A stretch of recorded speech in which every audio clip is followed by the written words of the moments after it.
Good morning, everybody. Today is Sunday, August 29th, 2021. You are watching or listening to another edition of Forward Maryland. I'm Bill Woodcock. And still sitting in for Jason Booms, our dear friend, I'm Steve Hunt. And Steve, I am wearing a bright orange shirt today because we are doing a special Sunday morning edition.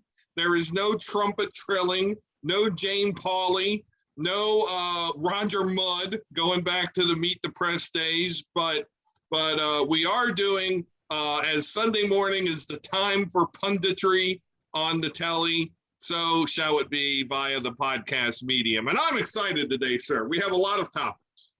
Oh, yeah. A lot of good stuff here. I am also excited. And to quote the late, great philosopher Roddy Piper, I'm all out of bubble gum. Oh, and longtime followers of the life of me know what that means, everybody. It means it's time for some ass kicking. Spoiler alert, trigger words. To wit, topic one, the rematch for Howard County Executive. That was my John McLaughlin. So lots of speculation in recent weeks about the possibility that County Executive Calvin Ball of Howard County, our county, is going to be challenged by none other than the former county executive, Alan Kittleman, who currently sits on as a co-chair with former county executive candidate in Baltimore County and State Senator Jim Broshin on as a co-chair of Governor Hogan's redistricting commission. So Calvin Ball has not had a serious Republican candidate announce their entry into the race. And I believe at last look, there was actually no Republican candidate who had entered the race.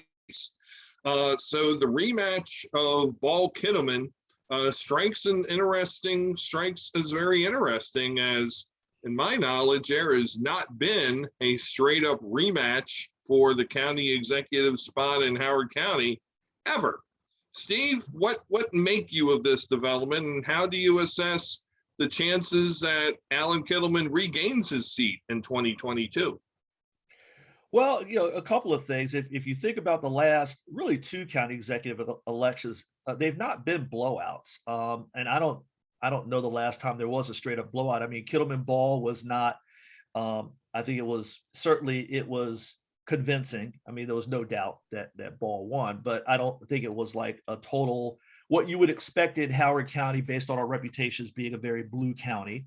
And then obviously Kittleman beating Watson, that one was quite close. So, you can't write off the possibility of a Republican winning, and obviously Chuck Ecker back in the 90s. It does happen. It can happen. It has happened. What I would say about this development is, one, it shows the complete, utter lack of bench in the Howard County Republican Party. If the, best possibility is a former county executive. So that says one thing about the Howard County Republican Party, that there's nobody that is even rumored to be stepping up.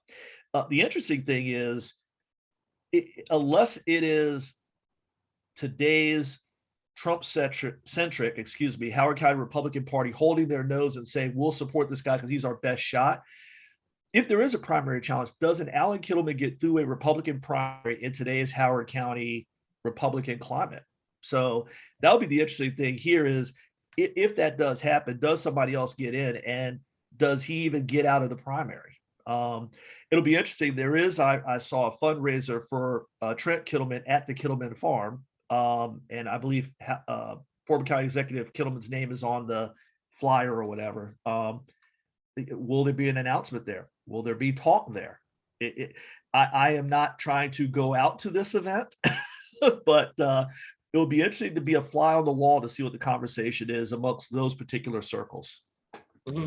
Well, there's been double dipping off of the Kittleman name for about the last 24, 26 years, I think, ever since in 1998 when when Allen first ran for county council in District 5, and his father Bob was running against a fresh-faced Democratic candidate named Bill Woodcock for re-election in District 14B, Right. along with his tag team partner and strangely friend of this podcast, Bob Flanagan. Mhm. And so ever since then, there's always been more than one Kittleman on the ballot. I think maybe except in 2006 after Bob had passed away. And Trent Kittleman is Alan's stepmother, so not all that surprising that he would be a co-host of her event. Right. But will there be more speculation, and will the fire be fueled? I read your speculation as being, and I'm sure that it will. I'm not sure it'll ignite, because today's thing in politics seems to be everybody needs at least 2 hits.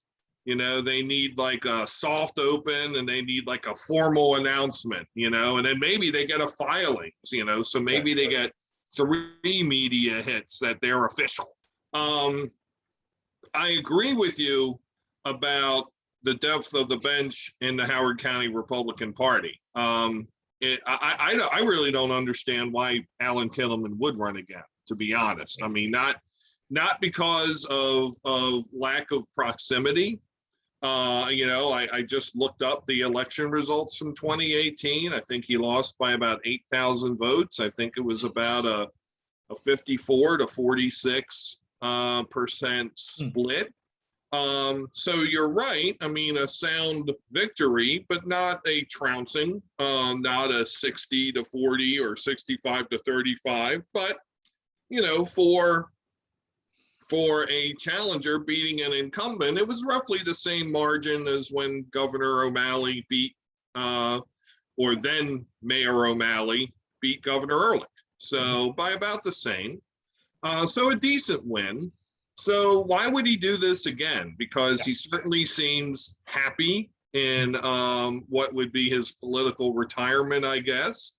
And also, to your point, the Republican Party, not just in Howard County, but in the state of Maryland, has moved beyond him. And you don't just have to look at Howard County to see that, but you look at Harford County, Anne Arundel County, Frederick County. You look at places where the more conservative Trump right-wing Carroll County of the Republican Party is coming through and is ascending into prominence. And I'm not sure that Kittleman really fills that bill, or does he? Because it has long been my contention that this whole milieu or image of the Kittleman brand of conservatism being some sort of a more moderate blend is a facade, is a bunch of nonsense. Mm-hmm. And it has been ever since the elder Kittleman was in office and was running for office. Unfortunately, I consider this a falsehood that's even been perpetrated by liberals, by people, who are progressive activists, because of a certain church that Bob Kittleman was part of, and he sat at the lunch counter with African Americans in Howard County in the 60s. Yeah, okay. And the whole president of NAACP, blah, blah, blah, blah. Wonderful that he did all that, but what did he do to materially advance the cause of African Americans in Howard County or in Maryland? He did, or in his professional life. And the answer is zilch, nada, zero. That's the answer. That is the answer. He got nothing done. So Alan Kittleman does not exactly have a terrific record of getting anything done. Voted for marriage equality.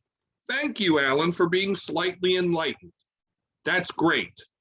It was going to pass anyway. And how many Republicans have you brought with you into enlightenment? Right. I don't see where there's been a wave of people who are following him. It's kind of like what I was saying about Governor Hogan 3 days ago. I don't see these big coattails. I don't see this groundswell in the Republican Party saying, here's the way we got to go.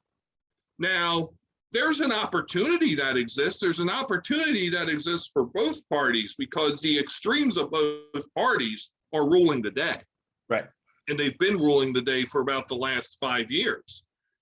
But I see the Republican, people in the Republican Party just as hamstrung as the more moderate types in the Democratic Party. In fact, maybe even more so, as insofar as trying to pull their party towards a place where they can grab up those disaffected people, right. Who are members of the other party. Mm-hmm. So I don't see a Kittleman take two producing a different outcome. Right. You mentioned before the last couple of changings of the guard at the county executive level in Howard County. This seems to happen as a function of the candidate of the other party scooping up all the people who hate the incumbent, True. Forming a coalition, and then beating them. With Kittleman over Courtney Watson, it wasn't so much Courtney Watson, it was Ken Ullman. And it was the take of a third term of Ken Ullman, pro-development, blah, blah, blah, blah, blah, blah, blah, blah, blah. Right. And then with Ball over Kittleman, it was kind of the same thing. Yes. The very unpopular school superintendent who had to be fired, the development, again, lack of awareness, lack of sensitivity on race issues, formed this coalition, got them out. Now what we have is we have development yet again, because we always do. We have school redistricting, and I'm not sure what else a Republican challenger has to lay a glove on Calvin Ball other than those two things. Well, I would throw a couple of things out there as well. Number one is in 18 also the flood mitigation plan for Ellicott City. And I personally believe that was the catalyst that took out not only County Executive Kittleman, but Councilman Weinstein, albeit by different margins. So I think that you're right. There was that. There was, CB9, I think was another one that did it. And I would agree with you. What does even an Alan Kittleman bring to the table that gets you, we'll say the margin 54-46, we'll start with that as a baseline. Where does he get his 5 points from? Who is out there that is going to get him those, or 4.1, whatever math you want to use? Where are they? And what can he bring to the table to get those points? And you're right.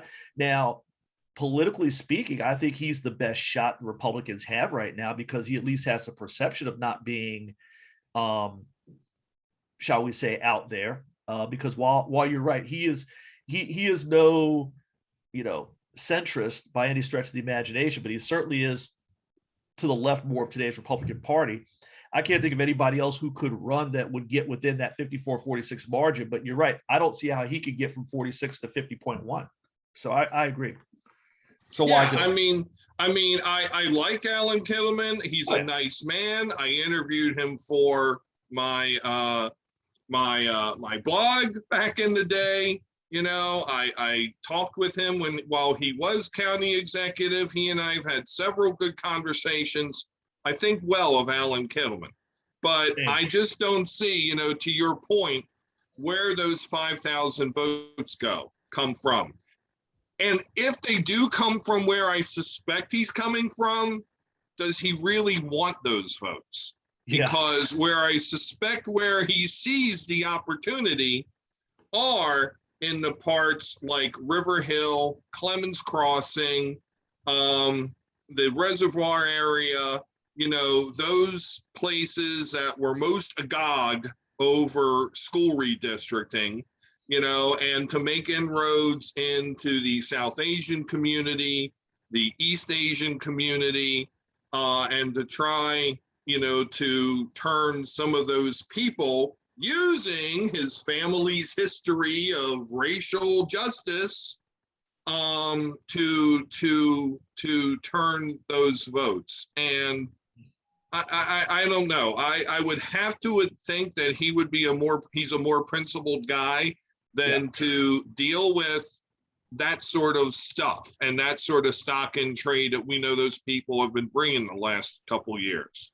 Yeah, I agree. He would have to become something that he fundamentally is not. I'm with you. I personally like the guy. He and I have gotten on well over the years. I actually do think quite highly of him as an individual, but and I think the individual that I have known over the years, that's not that guy. That is not that individual. To kowtow to that element, it would be. I would be shocked and quite frankly disappointed if he went there. I don't see that as a possibility. And you're right, that's his only path. So I'm with you. I think that it's a nice rumor if you're a Republican to hold out hope that maybe you can knock off Dr. Ball, but I would be shocked if he did it. And I'm with you. Why would he? You know, I see him almost like Ken Ullman, who I remember once hearing somebody ask, "Are you ever going to run again?" He's like, "I'm having too much fun to run for office again." Alan has certainly found ways to get involved and stay involved without being sitting in a chair with a title. So I don't see it. I've heard the rumors as you have, but I'm thinking no. Yeah, I'm thinking he actually does get into it.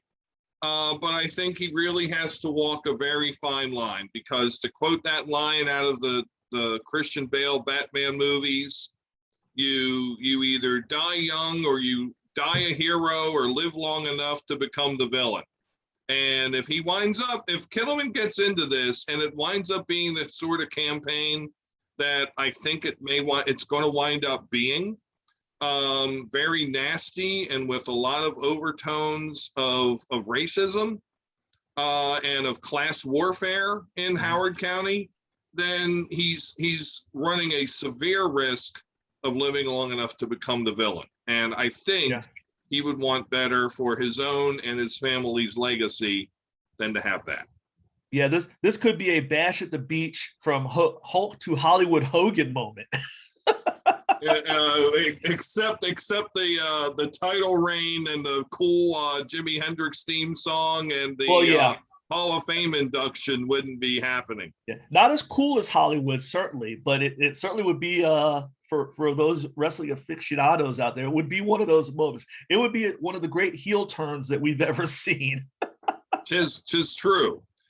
Second topic is focused hyper local on Howard County, and guess what? The third topic is going to be too. Is in our very own District 13, the race for Democratic nomination for delegate is joined. So local activist Becca Nyberg, who has been active for, I'm going to think, at least 10 years in local politics in Howard County, and has held some very highly regarded roles within the Democratic Party and within state organizing efforts, and who herself is an immigration attorney and has a long history of activism outside of Democratic politics, is announcing that she's running for delegate in District 13. At this time, she would be running against the Team 13 slate, which is headed by Senator Guy Gazzone, and that includes delegates Vanessa Atterbury, Shane Pendergrass, Jennifer Terraza. I'm going to ask you the same question, Steve. What do you make of this, and how do you assess her chances? This is palace intrigue at its best, because if you remember back in 2018, then council member Terraza, did not really so much run for House of Delegates as a member of Team 13, is that she was basically anointed into the position because there was a retirement of Delegate Frank Turner, and then that created an open spot on the team, and be a term limited out, made the decision to run for delegate, was immediately incorporated into the team, and nice and clean, that was that. Obviously, there was a primary election there, but the team held, and they are now in office. Uh, what people have talked about for many years is when/if Delegate Shane Pendergrass would retire. Well, unless somebody knows something that I don't, and Bill, maybe you've heard something I haven't, there's been no announcement or rumor of announcement or thought of announcement of Delegate Pendergrass retiring, which means that Becca Nyberg, who has been, as you said, involved heavily in Democratic Party politics, I believe she went through the Emerge Maryland program, and do not discount that. We have several women who are in office right now who went through that program. It's a very strong program, creates really its own network of support. This has been rumored to have been out there for a while. I myself had speculated that when Delegate Pendergrass retires, she would be one of the 3 or 4 people I would say, yeah, they would go after that open seat. But she basically, what she is saying is she's running against somebody. Is she running against the entire team? Is she going to target Delegate Pendergrass? Is she going to target Delegate Terrazzo or Delegate Atterbury? Again, she's running against the team, and one of the strongest, if not the strongest teams in the county. We all know Senator Gazzoni has many nicknames that we have placed upon him, but when it comes to politics in Howard County, he is that dude. And Ms. Nyberg is going head to head with, forget Team 13, let's just call it Team Gazzoni. She's going against Team Gazzoni, and that is a tough hill to climb. I think a lot of it will depend on who does she target. Does she go Eric Swalwell and go after Delegate Pendergrass and say it's time to pass the torch? We saw how that worked out with now President Biden. Or does she go after another one of the delegates, and why does she? That is the big question. Why are you doing this? And I look forward to speaking with Ms. Nyberg to find out why now, and why any part of this team needs to no longer be in office. Well, I will say that Delegate Atterbury has been a friend of the podcast, and I know that Delegate Terrazza and Senator Garzone are friendly to the podcast, although neither of them have yet to be on. And I spoke with Ms. Nyberg earlier this week, and we expect to welcome her onto the podcast in September. Excellent. So to use another wrestling analogy, when Bobby Heenan produced Ric Flair in 1991, Ric Flair was not going to work his way up the ladder and wrestle the likes of the Brooklyn Brawler and whatever iteration of Doink the Clown was involved in the WWF on the way to getting the belt. He just went into the Royal Rumble and won the thing. So this is that. This is, taking a shot at the heavyweight champion of the world, which is one of those nicknames that we've given Senator Gazzone over the years. And I say bravo. I am going to do what I do and say some uncomfortable things to my Democratic friends right now. And I'm also not going to lend oxygen to rumors about where one of the current District 13 delegates, Delegate Pendergrass, may have her residence, where she spends her time, what she does. It's someone's private life, and not going there. However, Delegate Pendergrass has had if memory serves, 35-year history of service in elected office. Next year will make 36 between being a county council member and a state delegate. It's way past time to go. It's way past time to say, thank you. I have done everything. My bust is in Cooperstown. I have nothing else to prove. Sayonara. I would state the case that it probably should have been done in 2014. And so, this is what happens when we have slates, right? Slates, all in all, I believe are a good thing, because it is a way for people to pool resources to get their voices heard. Where slates become a problem is where it becomes a fiefdom.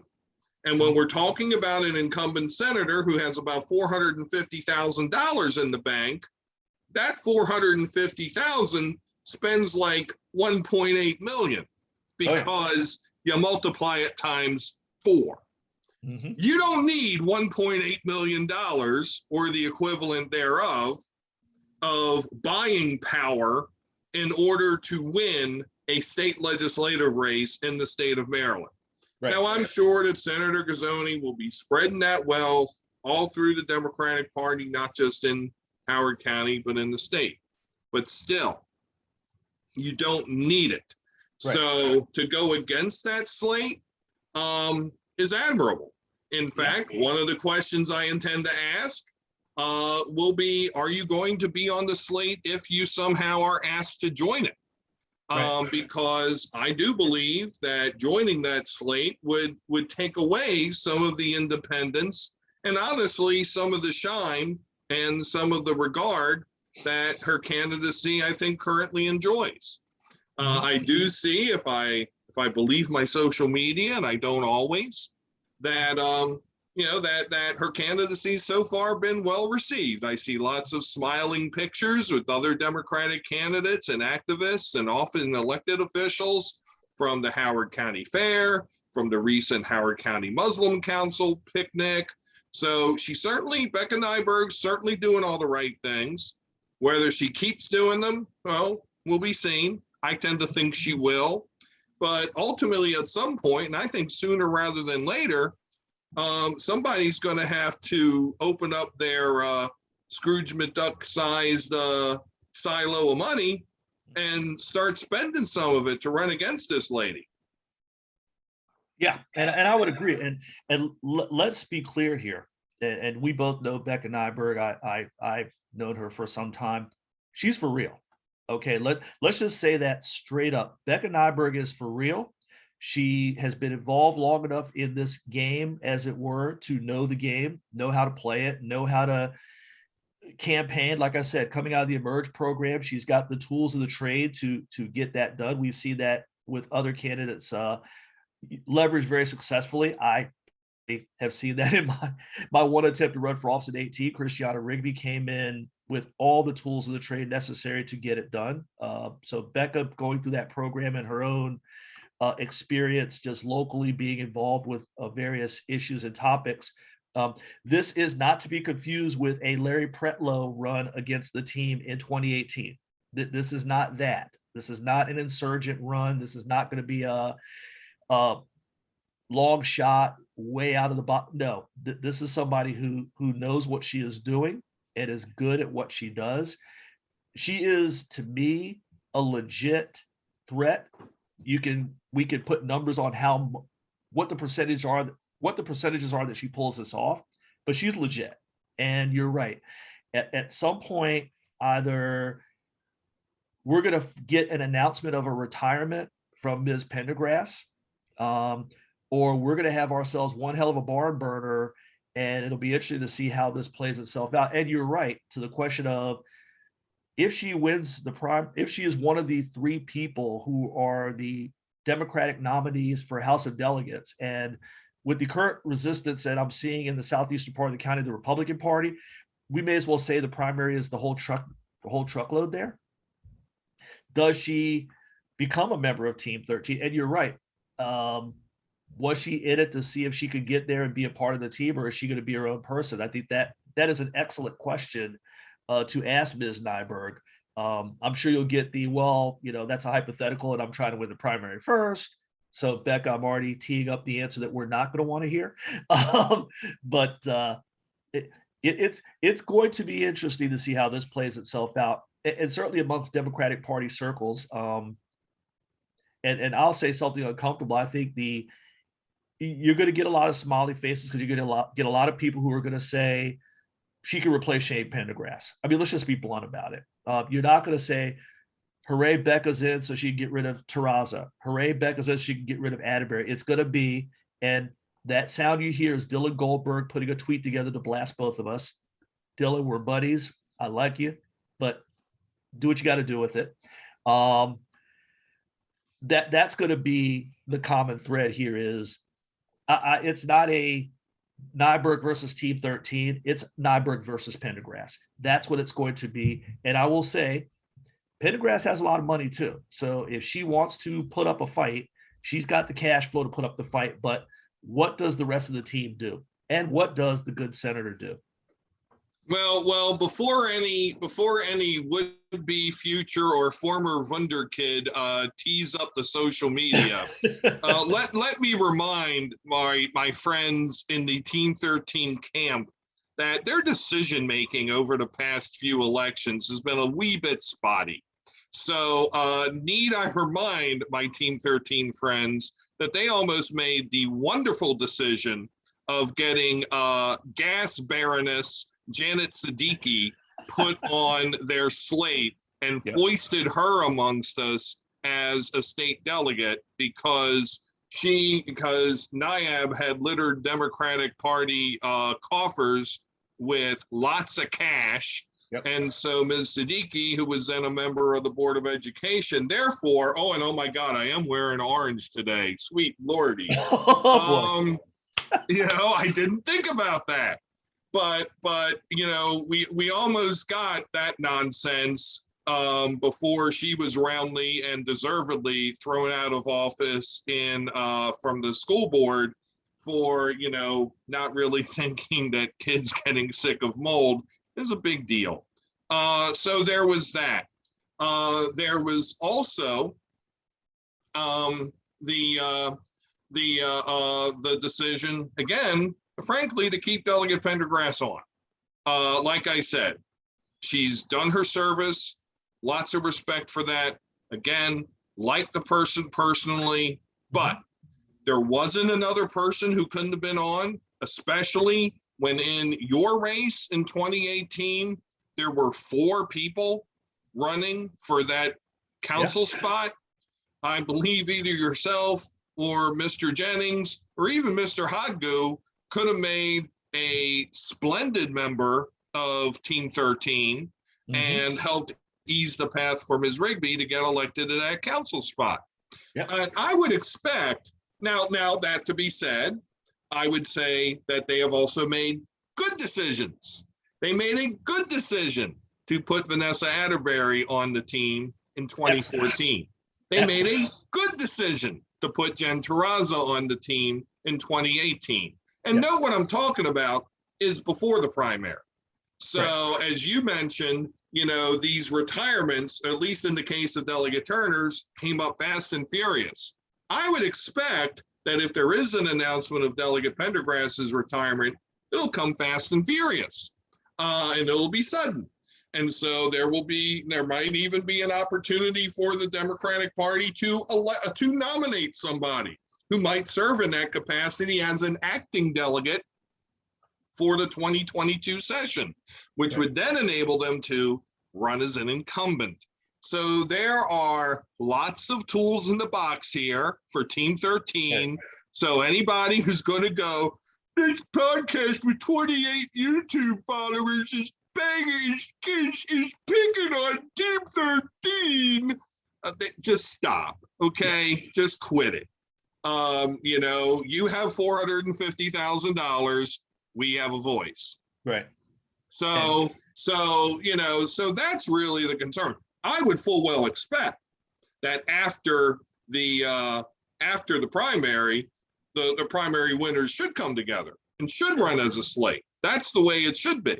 So it's all of this machination beforehand. And then, of course, who else is going to, feel froggy and jump on? We haven't even had redistricting yet. Right. Does somebody like a former delegate, Neil Quinter, say, I want my old job back too?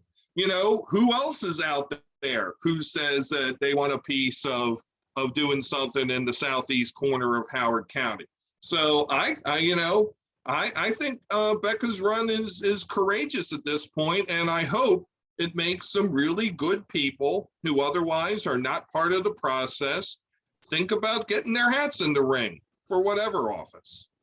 Well, and let's talk about, you made some great points there, Bill, about, if there is a retirement that allows for an appointment or If there is a retirement that just says, I'm not running for reelection now, and there is now an open seat. How does that play into Ms. Nyberg's run? Because as of right now, unless there's something out there that we don't know, she's running against Team 13. So does Team 13 automatically say, come on in, the water's great?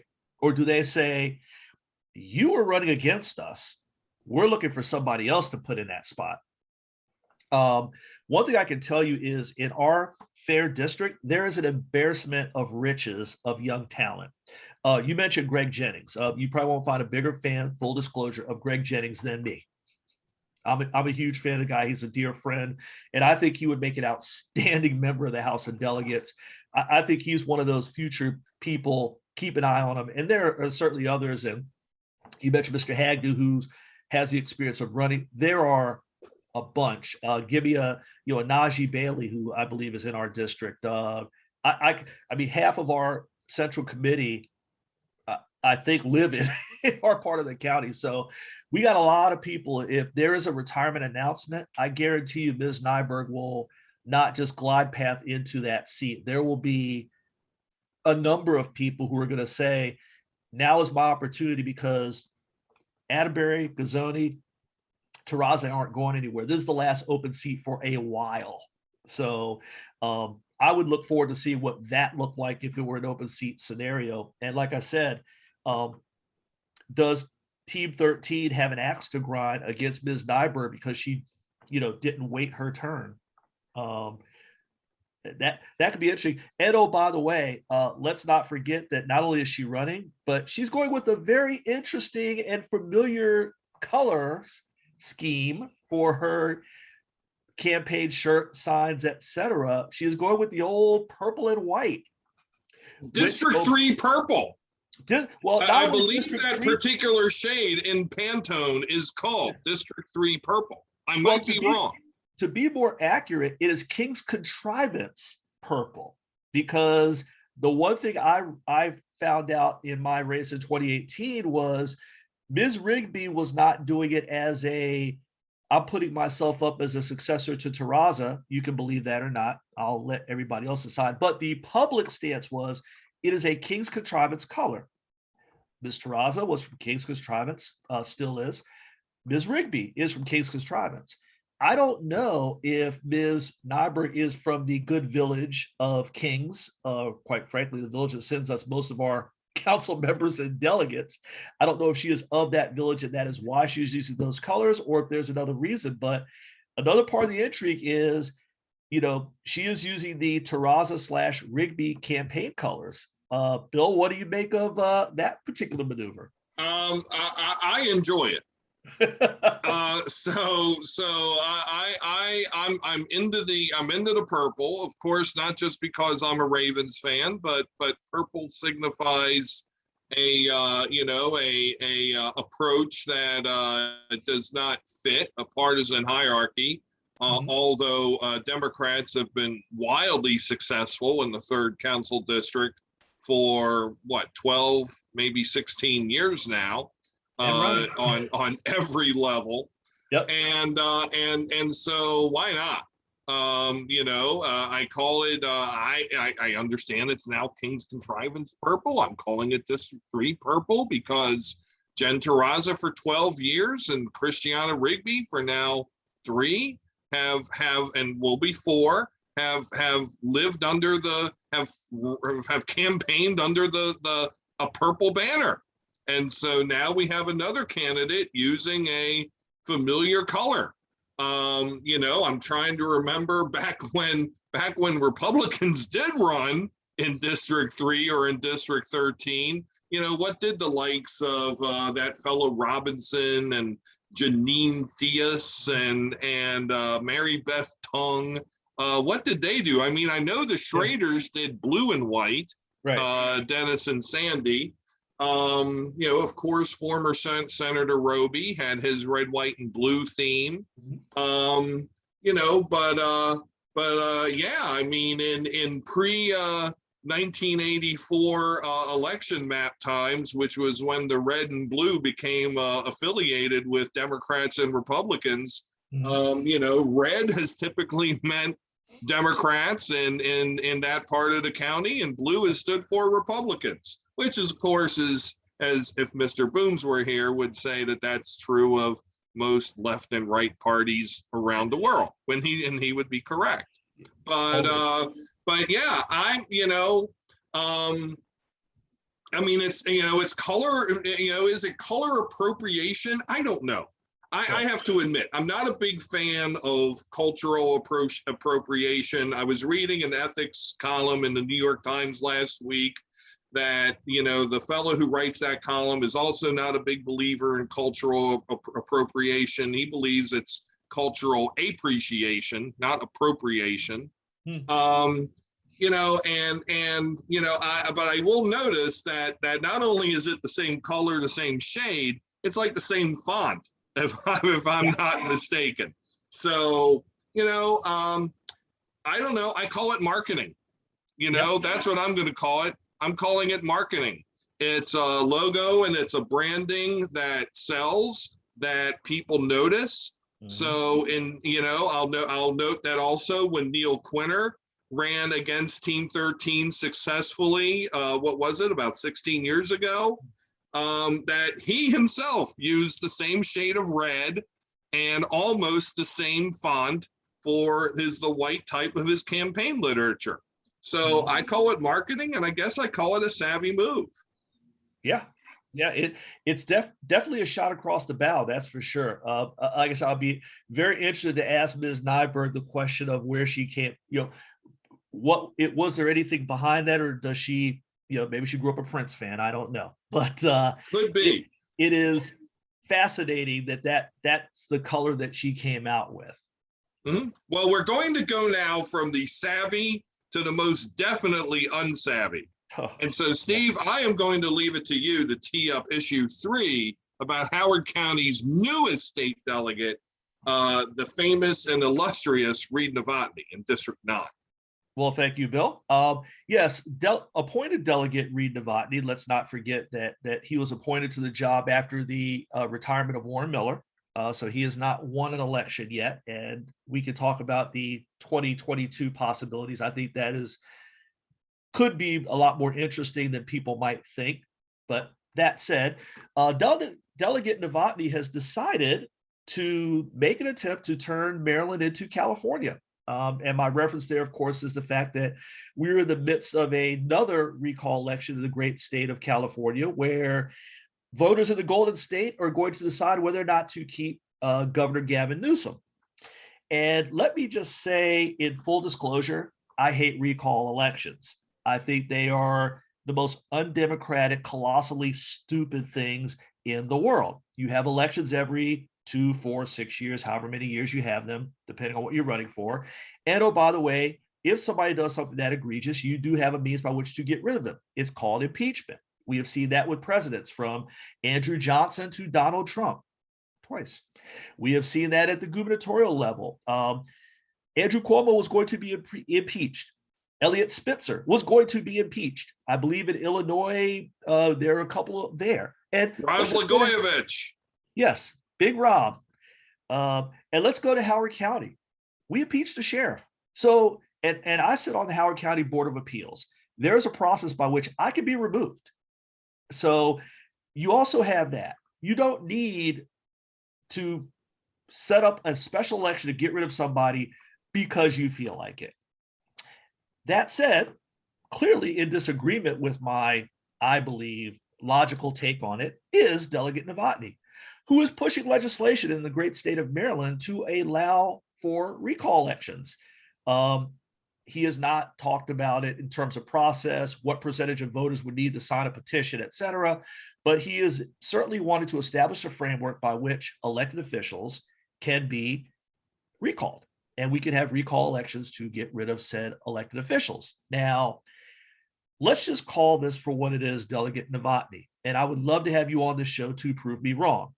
This is yet another front in the battle against the Howard County Board of Education by the quote unquote reopen folks who want to punish the board because they do not agree with the board's approach on how they handled kids in school during the pandemic.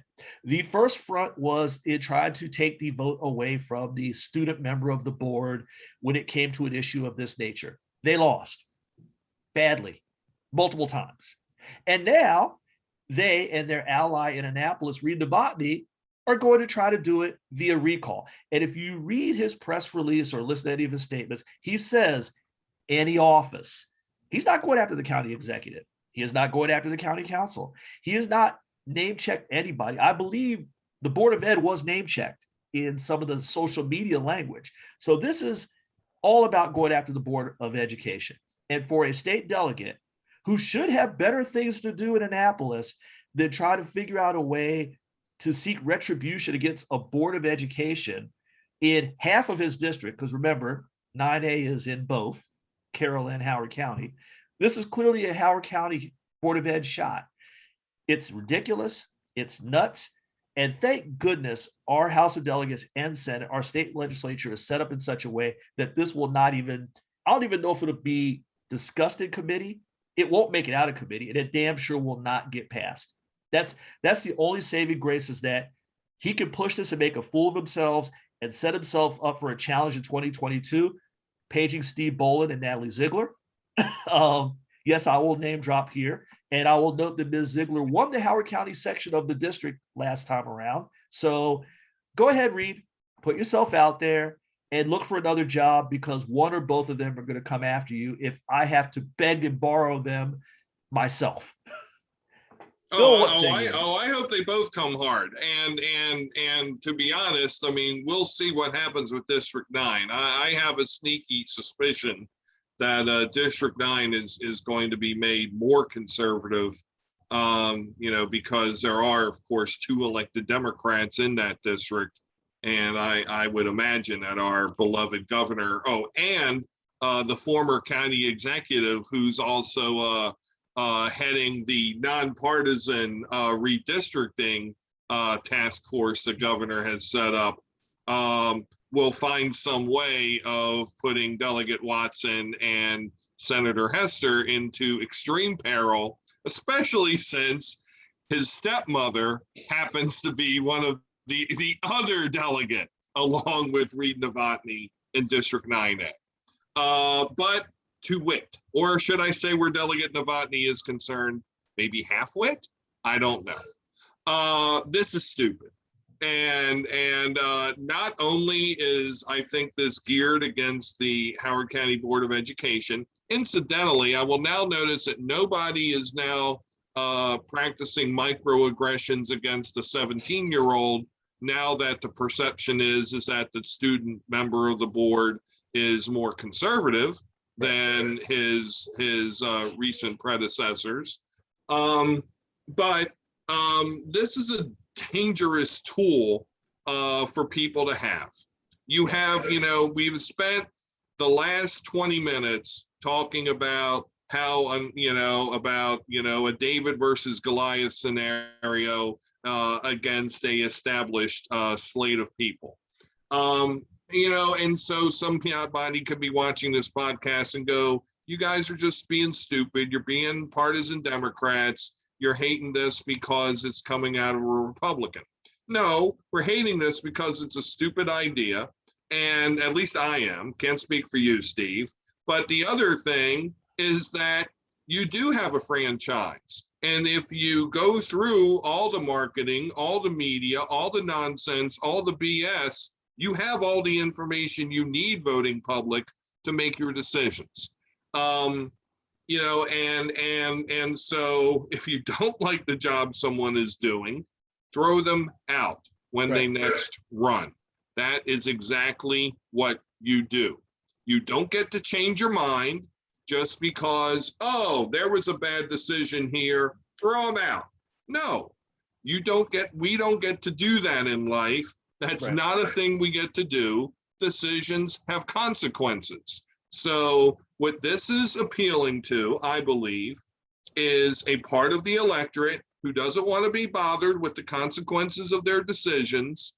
They just want what they want. when they want it, and so throw them out. That also, I think, if you drew a Venn diagram, overlaps very strongly with the what we call the Red Hat Brigade. You know, they don't know what they want. They just know they hate what they have. So let's throw it out and let's have something even crazier. I don't even know how much of a response this really dignifies other than that. It is impractical public policy.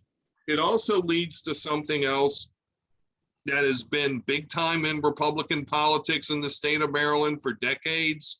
In fact, I do believe Delegate Miller even sponsored or co-sponsored a bill about this, which is to bring another California wondrous wonder, the initiative, the ballot initiative, to the state of Maryland. That which would basically say that, you know, the citizen can legislate. You don't need legislators. If something was a failed bill in your state legislature, it can be brought up. It can be legislation. You can bring an initiative, you know, with the procedure being similar to what we do now for referendums. Another stupid idea, but another straw horse that the Republicans put up as saying, we care about people, we're giving people power, we're empowering the individual. It's all a bunch of hooey. It really is. I could not agree with you more. And, you know, I wonder if, because I mean, logically speaking, I mean, you know, I've met Mr. Novotny. He's not a dumb guy. You look at his bio, this is not an unintelligent man. And you just wonder if he's just doing this to lay down a marker either for his own reelection campaign, or if he is going to run for the Senate seat against Katie Fry Hester, who did not win by a whole lot last time around over Gail Bates, or maybe something else. You know, we talked about Republicans running for county executive. You know, you just wonder if he's not putting his little red MAGA marker down so that he can remind people, hey, you know, I tried to fix this problem, but those mean Democrats wouldn't let me in Annapolis. So you wonder if there isn't some of that at play, that it's less about even wanting to pass a piece of legislation that has not a snowball's chance in hell of passing, versus just laying a marker down for future reference. Yeah, well, there were a few pieces of legislation that Delegate Novotny's predecessor, Delegate Miller, put into the state. You know, put in through the assembly that had ramifications for the Howard County School Board.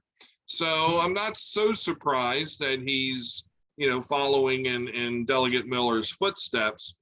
What I am interested in is yes, I mean, for having a relatively young profile, only serving his first year this year, you know, this is a very interesting play to go this local, this fast, this hard.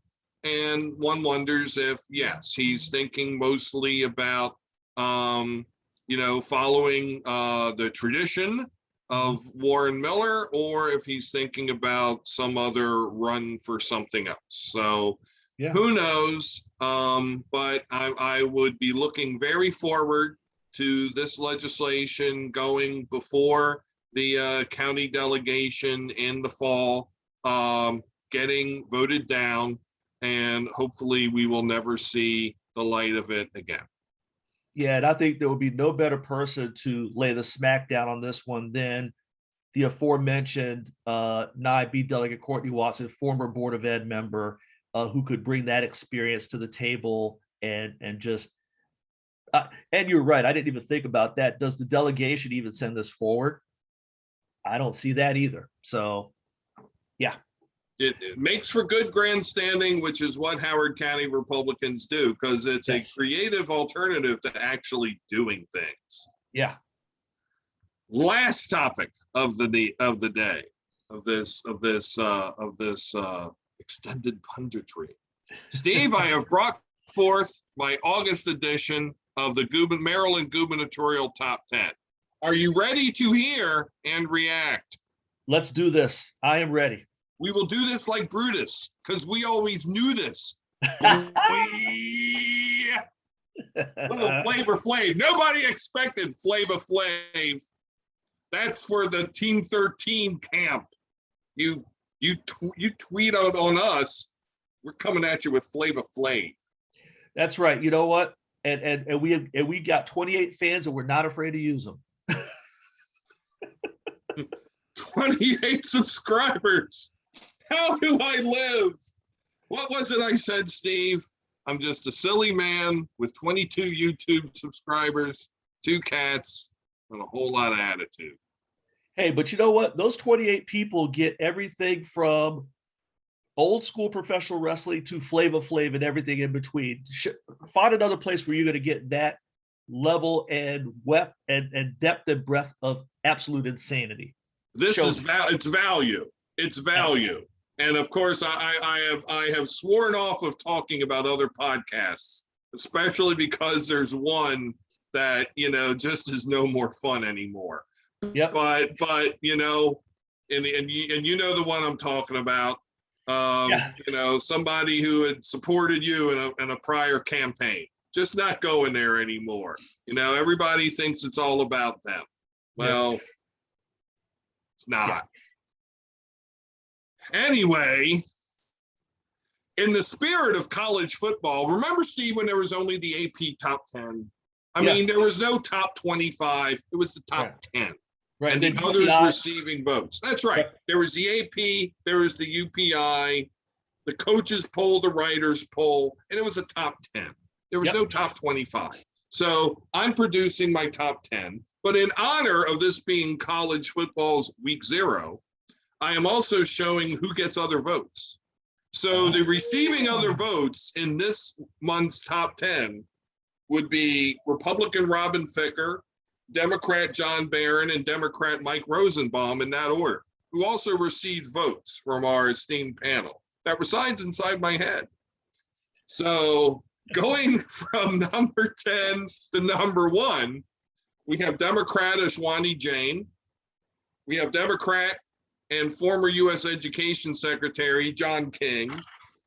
We have noted writer and venture capitalist and all-around thinker, and seems to be an okay dude, although some don't really seem to like him because they say he's a Ben Jealous-like outsider. Wes Moore at number 8. We have, dropping 2 notches from last month, former Lieutenant Governor Republican Michael Steele at 7. Staying where he was at 6, Democrat former county executive from Prince George's, Rush Baker.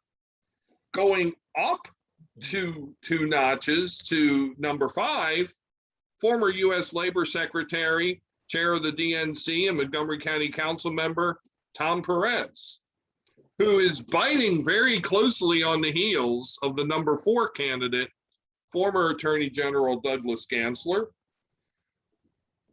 In 3rd place, but slightly dropping in terms of distance and moving closer to 4th than she is to 2nd, Commerce Secretary, former Labor Secretary, and former state delegate from Frederick County, Kelly Schultz. At number 2, and solidifying his position as number 2, Republican delegate Dan Cox. And staying on top at the number 1 position, Democratic candidate, Comptroller Peter Franchot. Steve, your thoughts? Okay, took a few notes here to put some names down. I'm going to hit the easy ones first. Jane, I believe that's how you pronounce it. I could be wrong there. At number 10, that is the right place for him because, well, somebody has to be number 10. I could almost put him in others receiving votes.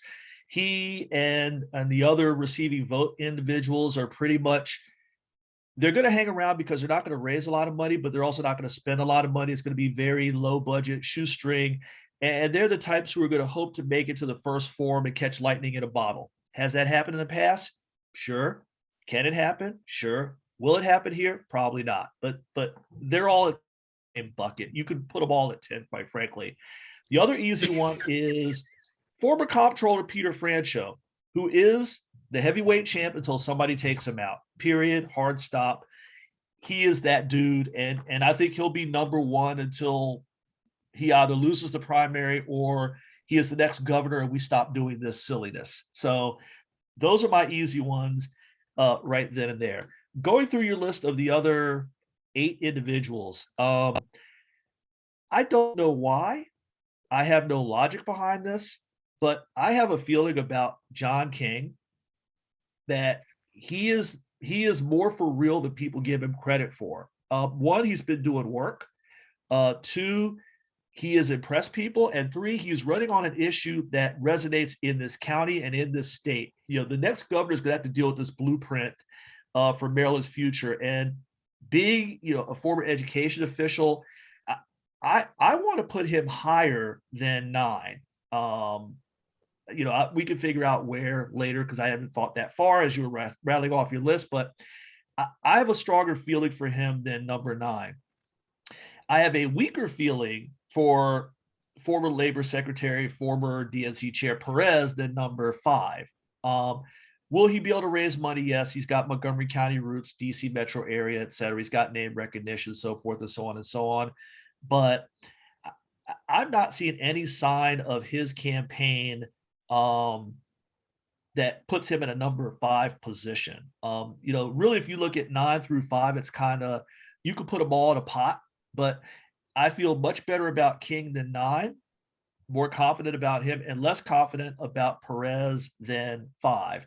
More Steele and Baker, I would go with. I mean, Baker is there because he's going to have money, and he's got Prince George's County, the land of my youth, DC metro area. He's going to get some votes. I still don't see a path for him where 30% of the vote, give or take, but he could not beat Ben Jealous. I'm still trying to find out what his case is here with these other candidates. It clearly is a stronger field this time around because it's an open seat. Chairman Steele, I agree with you. Word is that he was received well at Mako down in Ocean City, but not only his anti-Trump baggage, but also the fact that if you listen to Michael Steele on things from immigration to voting rights, to other issues. I mean, there's a reason why what eventually became MAGA World bounced him from the Republican National Committee chairmanship. It wasn't the color of his skin. It was the fact that he was trying to talk some sense into him. By the way, highly recommend his podcast. It is off the chain, parental advisory, explicit lyrics on occasion, but I'm not seeing how he gets through a primary with this particular Republican Party. So, 7, I guess he's at 7. I would be good with that spot, but I wouldn't move him any further until I saw some sign that he could actually pull this off. Going into your top 5, well, I'll go top 4 actually. Gansler is a very interesting candidate to me. People say the path against Francho is run as far to the left of him as possible. I think there's a way that people aren't talking about. And Gansler could run as if you like the Francho message, if you like the Francho policy, if you like the Francho-ness of the comptroller, but you're not so cool about the fact that he cozied up to Larry Hogan for 8 years. And yes, whatever rhetoric the comptroller might try now, the fact of the matter is he was on a board where it was 2-1 and it was him and Hogan voting against the treasurer. It is what it is. So Gansler could do if you like that flavor, but you don't like Francho because of his ties to Hogan, I'm your dude. I think there is a path that people aren't talking enough about for Doug Gansler, and he's going to have money. He's got a base of operations. He's got a base of support, which people would kill for in a is highly competitive. So I almost want to slide Gansler up to the 3 spot and move Schultz back. That is a fading star very quickly. Cox has MAGA World on lock. She can try to straddle that fence all she wants to, but it ain't going to work when you've got a real deal, red hat wearing, bus sending individual like Cox. So what she's left with is what's left of Hogan World, whatever that is. And I don't know that that's enough. And it certainly isn't going to be enough if Michael Steele gets in and bites into that. She's already in a bit of a vice. It's going to get tighter. So I move Schultz back. I move Gansler to 3, Cox at 2. Yes, right now he is your,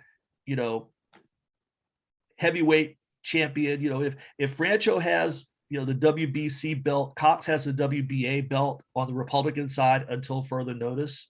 So, Cox Francho, I think that's looking like your likely fall campaign for governor. So those are just some of my initial thoughts. I think these are very interesting thoughts and contrasts, and some good points well taken. Some of which I'm not sure I'm in line with, but many of which I am. And so I'll tell you a little bit about how I put this month's together. Instead of coming with a who would beat who situation, which is what I did the first couple of months, I first handicapped both parties and then merged them. And so created this that way. So I believe point well taken on the Kelly Schultz star. I think it might be fading a little bit fast, and so when I go back into my mode of who would beat who, if it was Gansler versus Schultz, I'm starting to think that Gansler might win that election, but I'm also not 100% there. I think your point about who runs as to now invoke the famous internet cartoon strip Garfield Without Garfield, Francho without Francho, which I do believe is a legitimate strategy. I think that's where the two candidates from Montgomery County, and also all three men are from Montgomery County, but talking specifically about Gansler and Perez, I think that's where they go tete-a-tete. And that's where I kind of see them as kind of lining themselves up right around that corner. There's another truth that we haven't spoken about here. And I am a Peter Francho fan, full disclosure. I support him for governor. Peter Francho's 73 years old. And there may not be an appetite, having now a 79-year-old president, for a governor of Maryland who is in their 70s.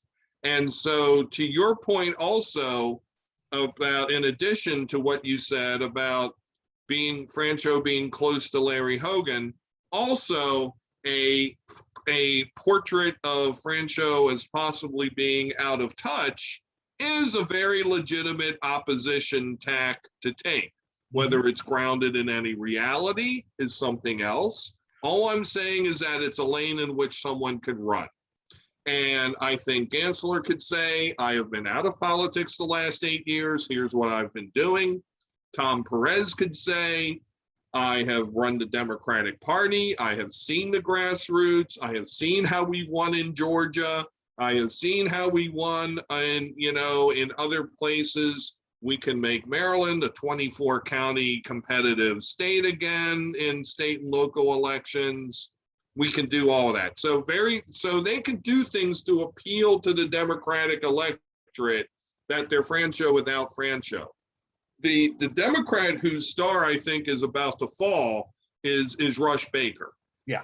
Because so far I've seen nothing other than he ran a good race in 2014, got a lot of support from a lot of state legislators, and nothing else. I think your point is taken about Moore and King. I see Moore as the more popular person amongst progressives, and who are, again, they're in that back of the field, thing. But I do believe, I agree with you. I mean, I think John King's had a good run this month of getting his name known. It's a shame because I do believe that both of these gentlemen are pulling from the same pool of activists and thought leaders who would support them. And I would hope that one of them would emerge. I mean, of course, to your point about hanging around in the election, I have to admit, I'm wondering who exactly that person is who grabbed lightning in a bottle at the first, and took off early on. The only one I can think of is I cannot think of a Democrat who's done it. The only times I've thought of it happening had been in the Republican Party with Ellen Sauerbrey in the 90s and then with Hogan in 2014. I have not seen a Democrat do that. So, but I do see a Democratic race with Francho in the lead, Gansler and Perez, tacking a little bit to the, on the outside of Francho. Baker kind of holding pace, and Moore and King waiting for an opportunity with which to advance. Yeah, I can see that. And I would say a couple of things very quickly. When we talk about lightning in a bottle, you're absolutely correct. I mean, the last time recently I've seen that with Amy Klobuchar in the national presidential primary, where she turned one good night into a likely run at the top tier, and talking about her as possibly the future of the party post Biden, as much as they are talking about Kamala Harris. So, but locally, you're absolutely right. The one person who I look at who could catch that lightning in a bottle of we'll say the top 9, would be King. I could see him going into a forum and very strong, and just having that moment, and people are like, oh, wait a minute. Wes Moore, I like Wes Moore individually, as an individual, but he feels to me to still be more hype than substance. He looks good, he sounds good. The grassroots likes him because he's his rep. But I need a little more from him to show me that he is as governor of the great state of Maryland. So that would be my take on Wes Moore. The Francho thing is very interesting.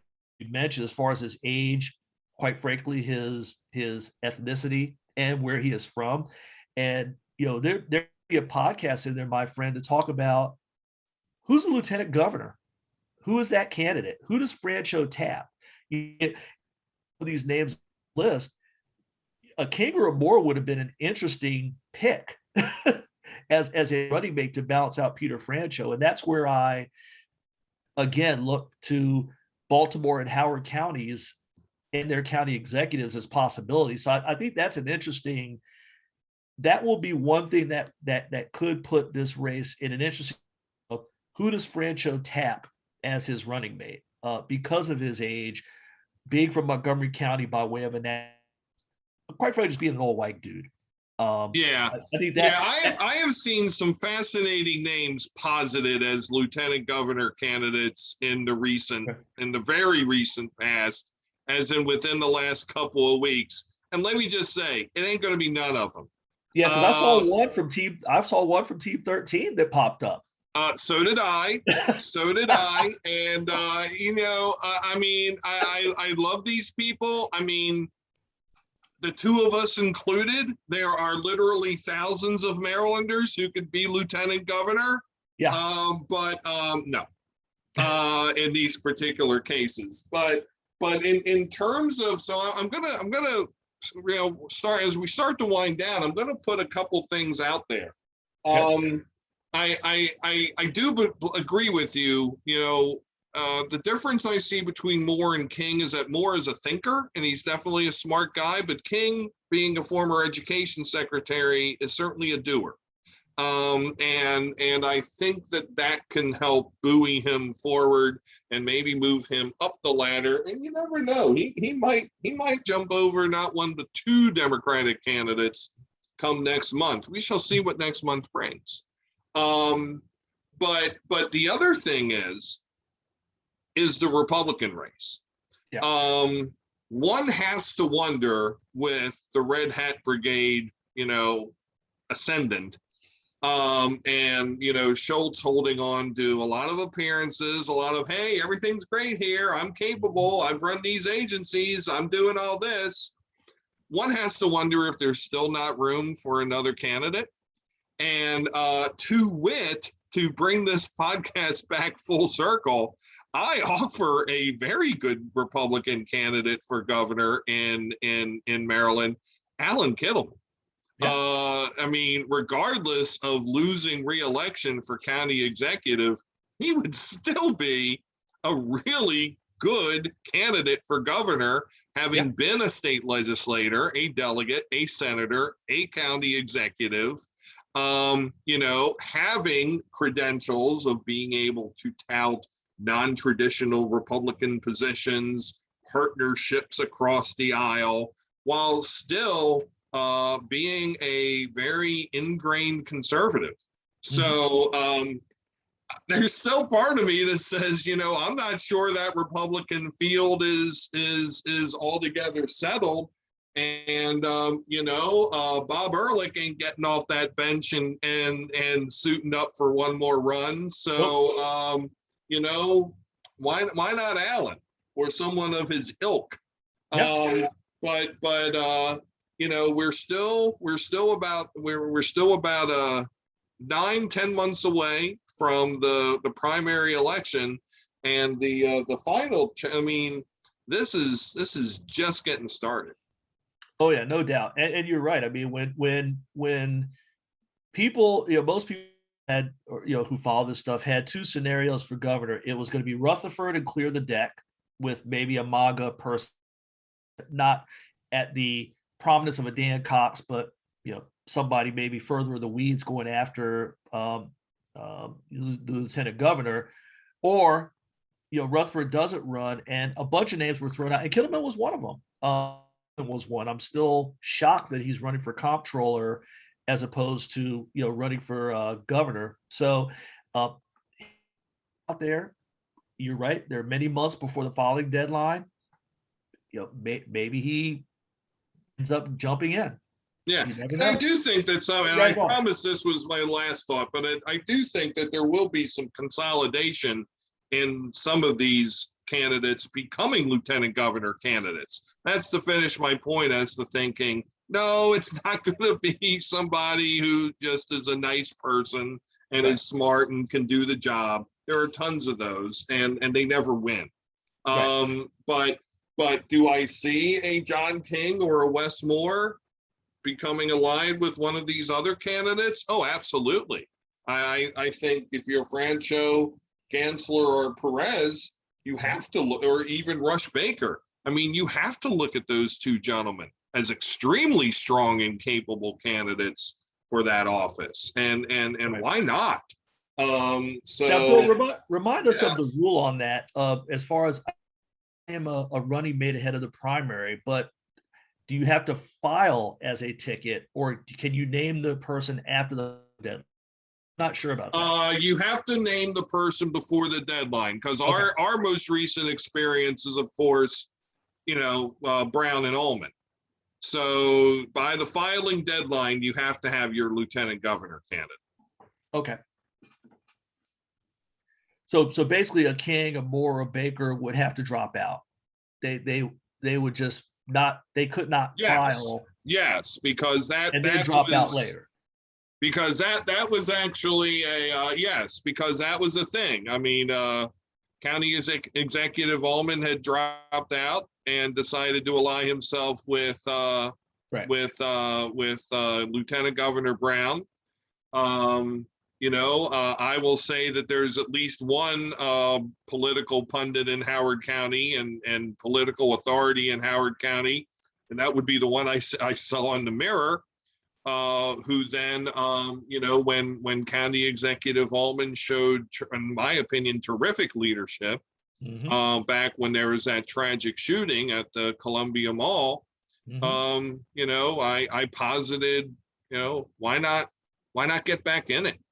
You know, because this, you know, I mean, awful, tragic circumstances, but clearly, you know, strong, capable, confident leadership. And he declined that, and, you know, was appreciative of the kind words, and I certainly understand that. But my point in telling this story is that it is possible to do. Whether it's likely, I don't know. But I would say, you know, I don't think that any of these people are running for lieutenant governor. I don't think that's a thing that you do, to use your similarities between the presidential election of 2020, before. But I would not be surprised to see, especially one of the two gentlemen, we're talking about, be someone's slate mate or ticket mate. So it would behoove one and all to learn everything you can about all of these people. Yeah, and I think we're looking at you, Mr. Francho and Mr. Gansler, both of whom, Francho has the extra age issue, but both of them being, white guys from Montgomery County, could use some balance. I would think younger, person of color, possibly more liberal, Baltimore region. Wow. I will throw I am out naming names without naming names there. I will throw out state senators Mary Washington and Corey McCray for your consideration. Yeah. I think that if you who would balance out that ticket, you've got to look to that region. And I think those are two excellent thoughts. So Two again, really good ones. I was, especially if you want to balance it out in the way of gender. If gender doesn't matter, I think you have to look at our fair county and our current county executive. Other one, but one could do worse. But I do like the two that you named though. I like those a lot for Gansler and Francho to consider. That gets a lot done. Or even Perez. Yeah. Although makes it a little heavy in Montgomery County though. That's the only thing that I think they need to go up 95 a little bit. Well, all three of them are from Montgomery County. That's what I'm saying. I think thinking Perez naming one of them. I was thinking Perez being for Gansler. Oh, okay. No, you're right. Perez, yes. Oh, yeah. No, I don't mean Perez being a lieutenant governor candidate. I mean, yeah. No, I got you. That would be a good move for Mr. Perez also. Mm-hmm. Absolutely. Well, Steve, we have beaten this podcast into a formless, shapeless paste, and I would really want to give money to anybody who has watched or listened to this all the way through. Do you have any, but I won't. But thank you. I do appreciate it. Do you have any closing words? Well, besides the fact that this is a part 1, part 2 listening experience for most folks, my only thought is to the people of the great state of Louisiana who already have some very grim challenges with COVID. They're one of the states that are being hit hardest for a variety of reasons. And, I was reading this morning that, usually in the face of a hurricane, which is coming in the form of Ida, they move people to above ground hospitals, possibly to other states. There's nowhere to send them because the other hospitals are also experiencing bed shortages due to COVID inpatient care. So I have the son of a friend of the podcast who just started his freshman year at LSU. And so his first college experience is going to be an incoming Cat 4 hurricane that will affect Baton Rouge. So thoughts and prayers to the folks in Louisiana, the Gulf Coast. Hang in there, guys, and fingers crossed that you guys get through this okay, because Ida is no joke. It's probably too late to get out. If any of you 28 listeners are in Louisiana, I would tell you to get the hell out, but I believe landfall is imminent. So hunker down, batten down, stay safe, folks, please.